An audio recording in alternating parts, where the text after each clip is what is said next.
Assalamualaikum warahmatullahi wabarakatuh. Bismillahirrahmanirrahim. Alhamdulillahirabbil alamin.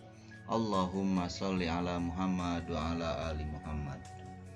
Berjumpa kembali dengan pelajaran Pendidikan Agama Islam SMA SMK kelas 10. Pada kesempatan ini kita akan membahas dakwah Nabi Muhammad SAW periode Madinah. Sebelum kita membahas lebih lanjut, mari kita perhatikan bagaimana kondisi kota Madinah sebelum kedatangan Rasulullah SAW.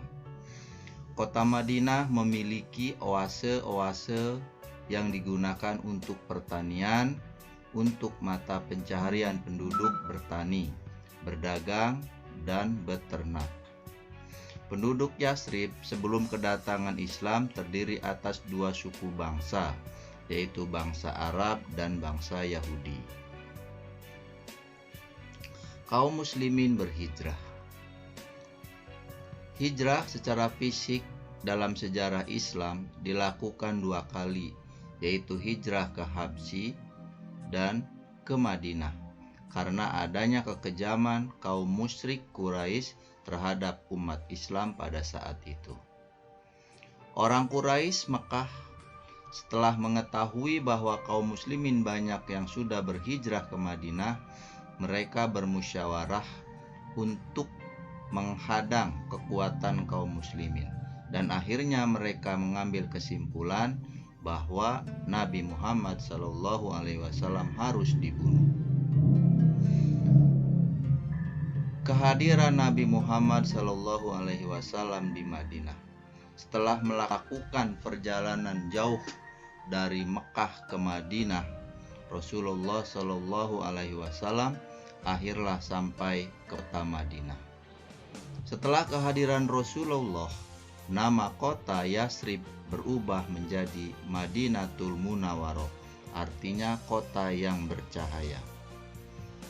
Hari hijrahnya Nabi Muhammad SAW yang terjadi pada tahun 622 Masehi dipandang sebagai permulaan zaman Orde Baru perkembangan Islam. Penduduk Madinah yang menyambut kehadiran Rasulullah disebut kaum Ansor, sedangkan kaum muslimin yang datang hijrah dari Mekah ke Madinah disebut kaum Muhajirin. Strategi dakwah Nabi Muhammad SAW di Madinah. 1. Mempersaudarakan kaum Muhajirin dan Ansor. Dasar persaudaraan yang dibangun oleh Rasulullah SAW adalah Wahdatul Islamiyah, yaitu persaudaraan yang didasarkan kepada agama Islam. Kemudian yang kedua, menciptakan perdamaian. Di Madinah ada dua suku yang sering bertikai, yaitu suku Aus dan Khazraj. Rasulullah SAW mendamaikan yang bertikai tersebut sehingga terciptalah perdamaian. Yang ketiga, membentuk masyarakat yang berlandaskan ajaran Islam dengan cara yang pertama adalah membangun masjid sebagai pusat kegiatan ibadah dan pemerintahan serta kegiatan umat lainnya. Yang kedua, membina kaum muslimin untuk beribadah, sholat, zakat, puasa, dan ibadah lainnya guna meningkatkan iman dan takwa serta amar ma'ruf nahi mungkar. Yang ketiga, Rasul mengajarkan kepada para sahabat dan umatnya dengan pendidikan agama, politik, ekonomi, dan sosial sesuai syariat Islam yang kafah. Jadi segala aspek kehidupan harus berlandaskan Quran dan Sunnah. Yang keempat, menciptakan kerukunan dan kebebasan beragama. Tujuannya agar memberikan ketenangan kepada penganutnya, baik kepada kaum muslimin, Yahudi, dan Nasrani dalam menjalankan ibadah menurut kepercayaan agama masing-masing. 4. Menjaga stabilitas keamanan dan kedamaian di Madinah. Dengan penegakan hukum yang berkeadilan, tanpa melihat status sosial guna melindungi hak-hak kemanusiaan sebagai warga negara Madinah. Yang kelima, mewujudkan toleransi dengan piagam Madinah. Penduduk Madinah agamanya ada Yahudi, Islam, dan Nasrani. Rasulullah memberikan kebebasan untuk menjalankan ajaran agamanya masing-masing. Pembentukan masyarakat Madani ini tertuang dalam piagam Madinah yang juga disebut Konstitusi Madinah. Adapun isi piagam Madinah antara lain: yang pertama, seluruh penduduk Madinah merupakan satu kesatuan warga yang bebas berpikir dan melakukan agamanya masing-masing serta tidak boleh mengganggu. B. Apabila kota Madinah diserang musuh, mereka harus mempertahankannya bersama-sama. Yang C. Apabila satu golongan diserang musuh, golongan yang lain harus membantunya. D. Jika timbul perselisihan, penyelesaiannya dibawa keadilan yang dipimpin oleh Rasulullah. E. Kaum Yahudi dan kaum Muslimin wajib saling menasihati dan tolong-menolong dalam mengerjakan kebaikan dan keutamaan. F. Kota Madinah adalah kota suci yang wajib dijaga dan dihormati oleh mereka yang terikat dengan perjanjian itu. G. Kalau terjadi perselisihan di antara kaum Yahudi dan kaum Muslimin yang dikhawatirkan akan mengakibatkan hal-hal yang tidak diinginkan, urusan itu hendaklah diserahkan kepada Allah Subhanahu wa Ta'ala dan Rasul-Nya. H. Siapa saja yang tinggal di dalam ataupun di luar kota Madinah wajib dilindungi keamanan dirinya, kecuali orang zalim yang bersalah, sebab Allah Subhanahu wa Ta'ala menjadi pelindung bagi orang-orang yang baik dan berbakti. Itulah isi perjanjian Madinah. Adapun kronologi perjuangan dakwah Rasulullah Shallallahu Alaihi Wasallam di Madinah, yang pertama, Nabi Muhammad Shallallahu Alaihi Wasallam hijrah pada tahun pertama Hijriah atau 622 Masehi. Nabi menata dan membangun Madinah dengan persaudaraan, toleransi, dan persatuan, baik antara kaum Ansor dan Muhajirin maupun dengan Yahudi dan Nasrani. Kedua, Perang Badar terjadi pada tanggal 8 Ramadan tahun kedua Hijrah. Perang Badar ini berlangsung antara kaum muslimin melawan musyrikin Quraisy. Nabi Muhammad SAW dengan 305 orang pasukannya berangkat keluar Madinah, kira-kira 120 km dari Madinah, tepatnya di Badar. Pasukan Nabi bertemu dengan pasukan Quraisy berjumlah antara 900 sampai 1000 orang. Dalam peperangan ini, Nabi Muhammad SAW dan kaum muslimin memperoleh kemenangan. 3. Perang Uhud pada tahun 3 Hijriah. Kaum musyrikin Quraisy menuntut balas atas kekalahan pada Perang Badar dengan membawa 3.000 pasukan berunta, 200 pasukan berkuda, dan 700 orang diantaranya mereka memakai baju besi yang dipimpin oleh Khalid bin Walid. Sedangkan pasukan Nabi Muhammad SAW hanya sekitar 1000 pasukan. Mula-mula pasukan Quraisy kocar-kacir, namun kemenangan yang sudah diambang pintu gagal diraih karena pasukan Nabi Muhammad SAW termasuk pasukan pemanah tergoda oleh harta peninggalan musuh yang ditinggalkan ketika mereka terdesak dalam perang tersebut. Perang Ahzab atau Perang Khandaq pada tahun ke-5 Hijriah. Bani Nadir yang menetap di Khaybar berkomplot dengan musyrikin Quraisy untuk menyerang Madinah.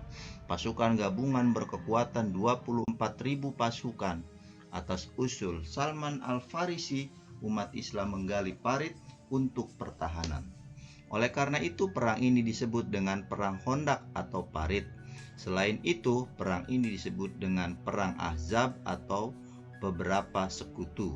Karena Bani Nadir, orang Yahudi yang terusir dari Madinah, dan musyrikin Quraisy dan beberapa suku Arab yang masih musyrik berkomplot melawan pasukan Islam. Pengepungan ini berlangsung selama 1 bulan dan berakhir setelah badai kencang menerpa dan memporak-porandakan kemah-kemah mereka. Kenyataan ini memaksa pasukan Ahzab menghentikan pengepungan dan kembali ke negeri masing-masing. Dalam suasana kritis, orang-orang Yahudi dari Bani Quraizah di bawah pimpinan Ka'ab bin Asyad melakukan pengkhianatan. Maka setelah musuh menghentikan pengepungan dan meninggalkan Madinah, para pengkhianat itu pun mendapat hukuman yang setimpal dari Rasulullah Shallallahu Alaihi Wasallam karena sangat membahayakan bagi berlangsungan penduduk kota Madinah. Perjanjian Hudaibiyah yang terjadi pada tahun ke-6 Hijriah. Ketika haji telah disyariatkan, Nabi Muhammad SAW datang 1.000 orang kaum muslimin berangkat ke Mekah untuk melaksanakan ibadah haji. Di Hudaibiyah, Nabi Muhammad SAW dan kaum muslimin tertahan dan tidak boleh masuk ke Mekah. Nabi SAW dan kaum muslimin tidak mendapat izin memasuki Mekah dan akhirnya dibuatlah perjanjian Hudaibiyah. Perjanjian Hudaibiyah berisi 5 kesepakatan, yaitu 1. Kaum muslimin tidak boleh mengunjungi Ka'bah pada tahun ini dan ditangguhkan sampai tahun depan. 2. Lama kunjungan dibatasi sampai 3 hari saja. 3. Kaum muslimin wajib mengembalikan orang-orang Mekah yang melarikan diri ke Madinah. Sebaliknya, pihak Quraisy menolak untuk mengembalikan orang-orang Madinah yang kembali ke Mekah. 4. Selama 10 tahun dilakukan genjatan senjata antara masyarakat Madinah dan Mekah. Dan kelima, tiap kabilah yang ingin masuk ke dalam persekutuan kaum Quraisy atau kaum muslimin bebas melakukannya tanpa mendapat rintangan. Surat Nabi Shallallahu Alaihi Wasallam kepada raja-raja di tahun 6 akhir atau di awal 7 Hijriah. Genjatan senjata antara Nabi Muhammad Shallallahu Alaihi Wasallam dan musyrikin Quraisy telah memberikan kesempatan kepada Nabi Muhammad Shallallahu Alaihi Wasallam untuk melirik negeri-negeri lain sambil memikirkan cara berdakwah ke sana. Salah satu cara yang ditempuh Nabi Shallallahu Alaihi Wasallam adalah dengan berkirim surat kepada raja-raja, para penguasa negeri-negeri tersebut. Di antara raja yang dikirimi surat oleh Nabi Muhammad Shallallahu Alaihi Wasallam adalah Raja Habasyah, Ghassan, Mesir, Abisinia, Persia, dan Romawi. Raja-raja tersebut menyambut ajakan Nabi Shallallahu Alaihi Wasallam dengan bermacam-macam. Ada yang menerima dan masuk Islam seperti Raja Najasyi dari Habasyah atau Ethiopia, dan ada Al-Munzir bin Sawi, Raja Bahrain, serta Jaifar dan saudaranya dari Oman. Ada yang menolaknya dengan cara yang halus dan memberi hadiah, seperti Raja Mukaukis dari Mesir dan Heraklius, Kaisar Romawi atau Yunani, serta Hauzah bin Ali, penguasa Yamama, dan juga Al-Haris bin Abi Syamir Al-Ghassani, penguasa Damaskus, yang semula meminta izin Heraklius untuk memerangi Nabi, namun tidak diizinkan. Ada juga yang menolak dan menghina Nabi dengan merobek-robek surat yang dikirim Nabi di depan utusan, seperti Raja Persia atau Kisra. Dan akhirnya dia tewas dibunuh anaknya sendiri yang bernama Shirawih, mengkudetanya dan merebut singgasana ayahnya pada tanggal 10 Jumadil Ula tahun 7 Hijriah. Penaklukan Mekah tahun 8 Hijriah. 2 tahun perjanjian Hudaibiyah berlangsung, dakwah Islam telah menjangkau seluruh jazirah Arab dan mendapat tanggapan positif. Prestasi ini menurut orang Quraisy dikarenakan adanya perjanjian Hudaibiyah. Oleh karena itu, secara sepihak mereka membatalkan perjanjian tersebut. Nabi Muhammad SAW segera berangkat ke Mekah dengan 10.000 orang kaum muslimin. Tanpa kesulitan, tanpa peperangan, Nabi Muhammad SAW dan pasukannya memasuki kota Mekah. Setelah itu, Nabi Muhammad SAW berkhutbah memberikan pengampunan bagi orang-orang Quraisy.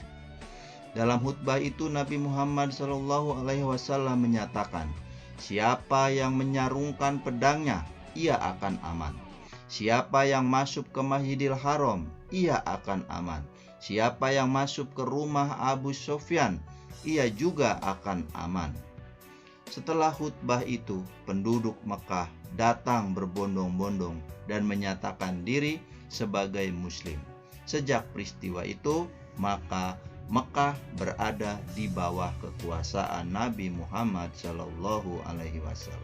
Mewujudkan persatuan Arab tahun 9 dan ke-10 Hijriah atau 630 sampai 631 Masehi.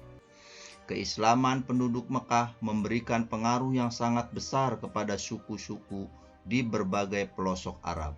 Oleh karena itu, pada tahun ke-9 dan ke-10 Hijriah, Nabi Muhammad SAW menerima berbagai delegasi suku-suku Arab, sehingga tahun itu disebut dengan tahun perutusan.